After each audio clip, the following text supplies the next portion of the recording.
Um, Hi, I'm Krista, and I usually like to wait for someone to show up, although I'm not sure if anyone's going to be able to make it today.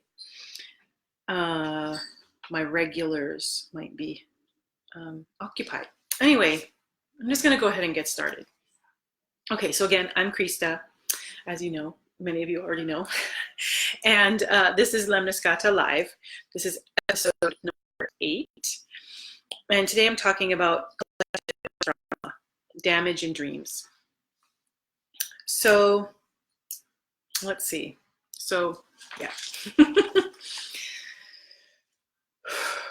And this was one that, again, that I, from a few nights ago, because I was doing this week of live streams, and then I had this dream that said the next two that you're going to do are, one is on birth trauma, one is on mother guilt, and the other is on birth trauma. So today is the one on birth trauma. You can look at number 7 for the mother guilt one, and sort of collective mother guilt and collective birth trauma. So I guess I want to start out with, I guess, just talking a little bit about what birth trauma is. So right now I'm talking specifically around, labor and birth. Not, of course, that, that could be extended from sort of preconception even all the way until kind of your toddler is talking and walking and moving away from you a little bit. So, but I think we'll see how this goes, because it's not scripted.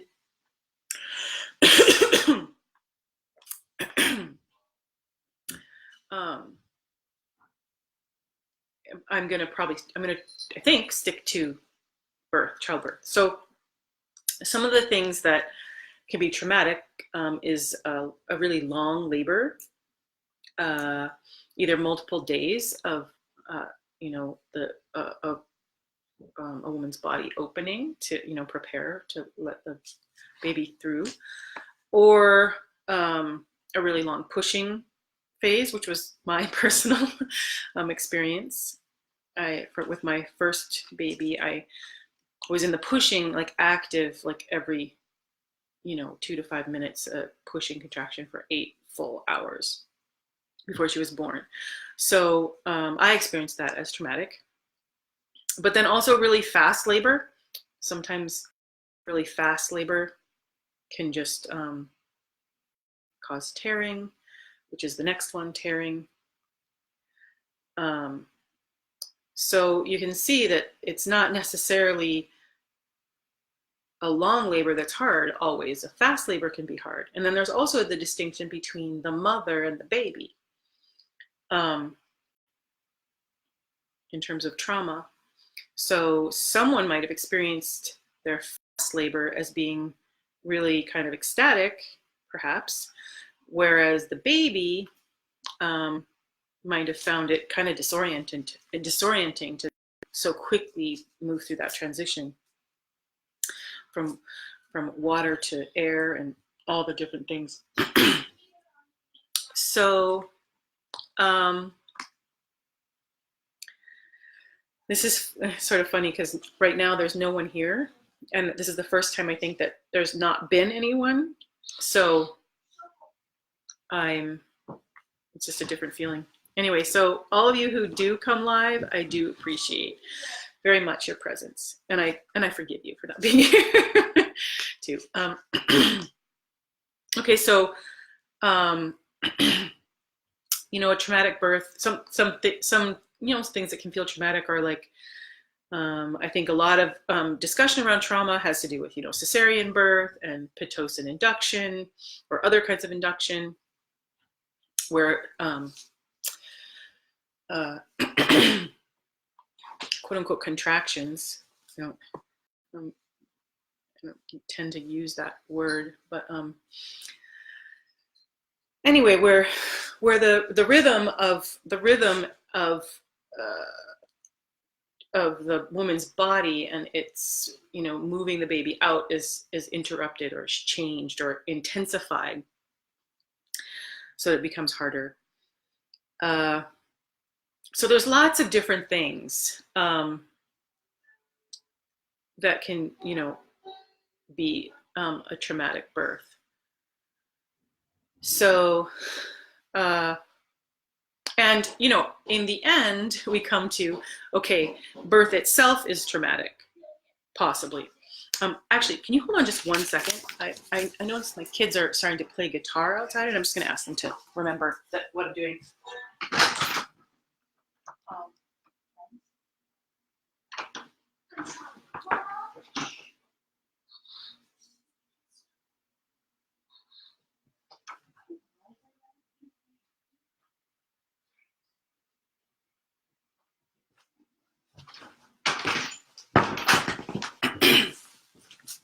Hello. It was kind of nice. It was a banjo, but I'm not sure how sound is going out. So, okay, so I just want to get to this idea that that birth itself is traumatic. Now, and part of why I say that is because it is like. And because, and also, if we go back to I think the very first lēmniscāta live that I did about the seven, or just 7 of the many kinds of trauma, and I talked about birth trauma, I think specifically, but in there I was talking about trauma being important. And it's a reality. Like, we live on we live on the earth, right? And if we take the earth as our mother root, and therefore our, you know, maybe our example to emulate, you know, there's hurricanes, there's volcanoes, there's, you know, for all of time. It's not like there's predator and prey. So to think that we're somehow going to like escape all that and just live in peace is, I don't know, just a little weird. It's just maybe a tiny bit misguided. But I think that the kind of move toward that is understandable. It's kind of a balancing gesture away from this sort of constant conflict that does seem to, it's a funny thing in our world, because I think there's a lot of conflict, but I think there's also a lot of conflict avoidance, and we don't actually use our conflict in a good way. And I was speaking last time about the marriage ceremony where conflict is actually amplified and encouraged and invited, but it's held and contained and then becomes transformational. So, you know, so birth itself is kind of like a volcano, right? It's kind of like, if you think about, you know, the action of birthing a baby and the action of, you know, vomiting, they're very kind of similar in that the body involuntarily, you know, pushes something out. Okay, so if we think about birth itself as a trauma, I guess now I want to sort of segue into this experience of, you know, with my daughter, part of our coming of age work with her over a few years, she's still in the midst of, was her adopting a pregnant feral cat. I'm not sure which comes first, but so she was bugging me. Can I get a pregnant cat? She wanted a pregnant anything, right? And I was really kind of annoyed, honestly, because she, you know, is this the begging and me being like, no, we can't get a pregnant horse. No, we can't get a, and then there was one moment where I was sort of like, you know, we're homeschooling, we're pretty unschooling, or I don't know. Yeah, let's say unschooling.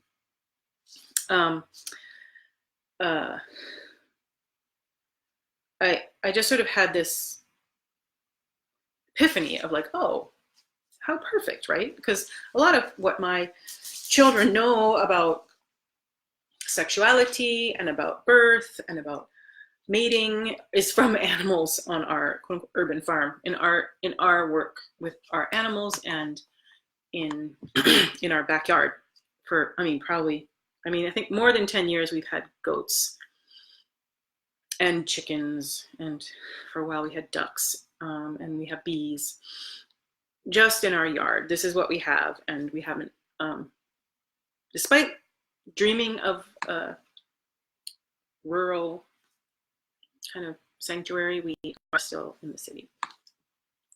So, I thought, oh gosh, this is like the perfect time for my daughter to have a pregnant cat. So I said, yes, okay, so this is the story of Sorka's queening. So we got this cat, and she was, really hard to, it wouldn't even come near us. And my daughter, like, just whispered her into, relationship, and they're the best of friends now. But so that's, I don't know, that's just an interesting piece. But what I wanted to talk about is just being there for Sorka's queening, which this is an interesting thing, a beautiful thing, that when a cat is, a dog, when it gives birth, it's called whelping. And a cat, when she gives birth, it's called queening. And I really thought about that image and all that. I see there's 2 people here. Hi, 2 people. It doesn't say who you are. It's weird. I don't totally understand Facebook Live. It says there's 2 eyes, but I don't. Usually it says someone joined. So anyway, I don't know. So this idea of queening, I just really contemplated, and my daughter kind of latched onto it, and she was doing all this research about birth, and it was so interesting to watch her go through all the worries of like, what, I need this, and she needs to create like a little incubator and a this and a that. Hey, Victoria. They're learning to, yay. So she was, so it was interesting to see her kind of delve into, the internet age and its worry-centric, prevent everything mindset. And I was a little bit frustrated at times. I was like, hey, Fia, just, the cat's going to show you. You don't need to, she doesn't need your help. And we had goats before, so she knew that, that we've had goats kid. That's what goats are called. And the mama's kid, and the babies are called kids. Anyway, but so she was kind of, getting all prepared. And I was like, just, because the goats didn't need our help, and maybe the cat doesn't need your help. And so at a certain point, I can't remember what it was, she sort of calmed down. Maybe it was just because I was like, I drew the line. I was like, I'm not building an incubator. I'm not, but what, okay. So then when she actually queened, it was this incredible thing, right? And it was all my daughter, and I don't even want to tell the story. This is like kind of her story to tell, and we're still integrating it. But I guess what I want to, so I was present for the birth of one of the kittens, and pretty much Fia by herself was with them for the rest of the time. And it was very intense, and the cat looked me in the eye really intensely as her body just did her work. And she queened a kitten, and it turned out that the kitten was breech. And so she let out this scream as she was looking into my eyes the whole time. And then Fia was right behind me, and we were just there with her. And she had this kitten. So that was like the part that I saw. And then that was the last kitten. So then probably, within half an hour, it was interesting because every time we would come in, she would just protect. If a new person came into the room, she would kind of protect the kitten. She'd put her arm over them kind of. And then as soon as she felt comfortable, she would just lay out like a queen, and it was the most elegant posture that she had, I witnessed with her. So anyway, but this is the piece that I'm really wanting to sort of hone in on, is that within a half an hour after giving birth, she started shaking, and she shook for a good 5 or 10 minutes, and then it became more intermittent, and then it tapered off, and then she was just fully queen-like. And I, from my studies in birth keeping, or my apprenticeship with birth, I know that this also happens with human mamas often, where there's this shaking that happens. And of course, in our culture, we're very, I think a lot of times it gets, I think a lot of midwives try to calm the shaking. They don't try to amplify it because they don't see it as this sort of this healing. And one of the things in somatic experiencing that we know about is that shaking is a healing. It's a healing process. Like grief is healing medicine, this shaking is healing medicine. So Peter Levine found that when he went to like animal sanctuaries in Africa, or at least one, I don't know about if there are multiple. Anyway, and he was told by the keepers of the place that if an animal, I think mostly lions, if an animal shook and then they re-released it into the wild, it did really well. But if it didn't shake, then it really didn't, it pretty much didn't survive. That's what they found, is that so they really watched for this shaking to happen. And it would often happen in their sleeping. So, and this is something also that we've been, anyway, so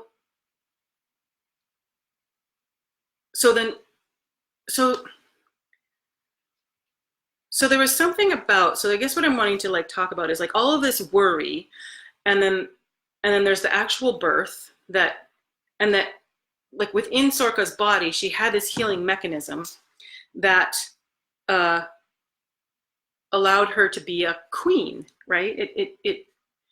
Hey everyone, thank you for coming. I was feeling really alone and sort of like, oh, is this, when you see like, oh, it goes up to 5 and then it goes down to 1 and then it goes, and it's like, oh, people are leaving.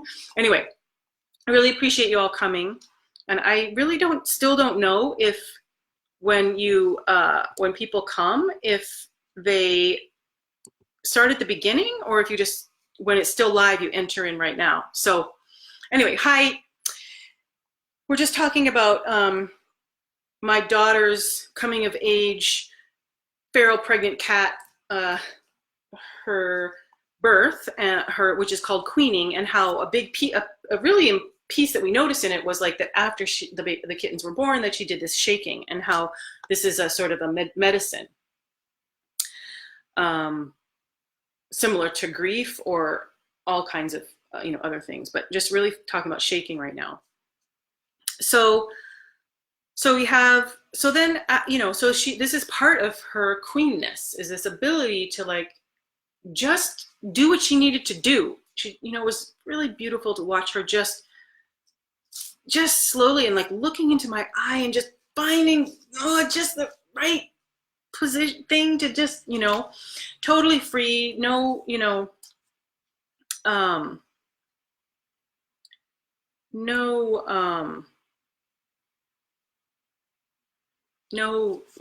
rules about, I know what I was talking about. I was talking about like how in midwifery and certainly in the hospitals, and I don't know how it's handled here. I think actually I've heard of at least I've heard of women talking about having like seizures after birth and that there was nothing wrong. Oh, thanks, Nasiba.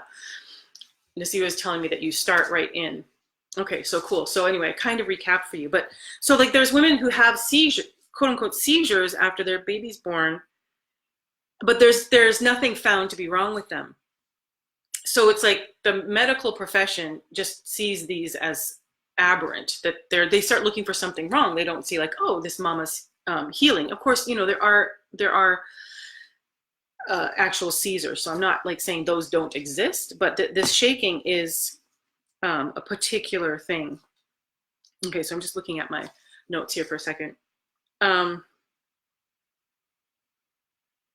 Okay, so I want to talk about like this idea of birth as a trauma and the shaking and how that's interrupted. Okay, that we're, certainly shaking is not something that that I've never seen anyone be like, oh yeah, go ahead and shake. Like, it's very rare. Even you might tell someone, go ahead and cry, but to encourage and to allow and even encourage shaking as a healing medicine is not very, like, just out in the world, it doesn't really happen, or in friendships. In fact, if in my experience, if I sort of encourage people, and in myth mending sessions, that's something that we work on, is restoring that ability that's been broken. I mean, not the ability, it's sort of getting through the domestication that sort of like we just suppress that it's really powerful. And but usually at the beginning, people are kind of hesitant. They're like, it almost makes them shut it down more if I bring the attention. Like, they're like, oh, what? That I even saw it happen at all. So this is the piece that I want to, that gets to collective birth trauma and the difference between damage and dreams. Okay, so in a way,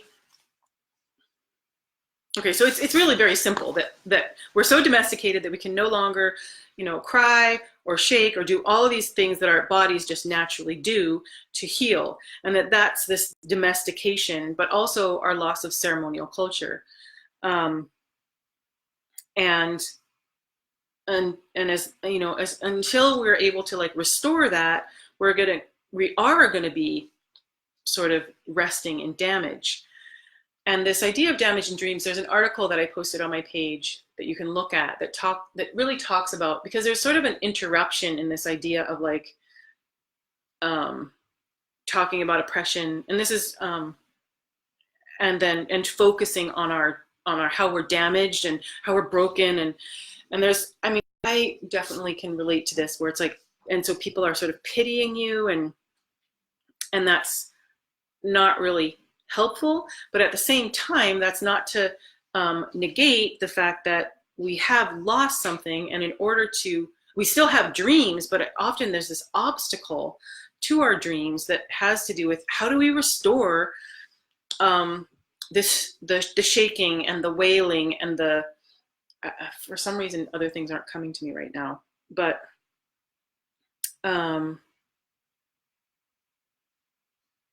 that is, what I think the world is longing for, and what is, and that, I mean, that segues right into the work and the mentorship, the lēmniscāta Mystery School for Mamas, the mentorship that I'm initiating and that's starting soon, where that's going to be our project for the year, is really, really held, contained, restoration of ceremony, and that we'll go through and create a ceremony together.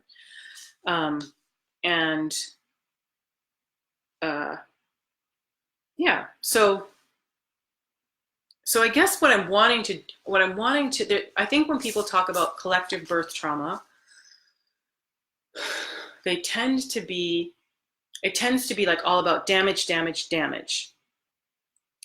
And that's fine, because it helps us to have compassion for why a woman would have honestly, like why a woman, a cesarean maybe is a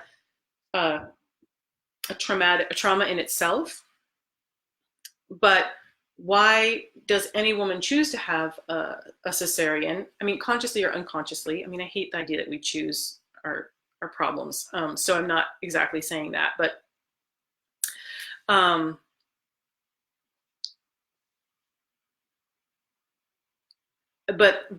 whatever, whether, and we were talking in the last episode about rage, is that like there's always something. We don't just become our mother because we're imprinted with that, and we have our own damage, so we can have compassion for ourselves. But to have compassion for ourselves lead to just wallowing and continuing and not so this interruption of being like, okay, well, what are the dreams? What's the dreams? So, you know, we need to have both, because if we just dream, then we, you know, I've seen, I'm sort of in preparation for this program. Oh my God, I've been going through, and if you do the program, you'll see this. I chose this one sort of neo ceremony thing that someone's doing, and I'm just sort of like, whoa, like that's not what we're talking about. So yeah. So yes, today was a little bit shorter. Let's see, I've only been, I don't even know how to, yeah. So it's been about 20 minutes. So do you have any questions? I feel like, I don't know, I'm just feeling, what else do I want to say?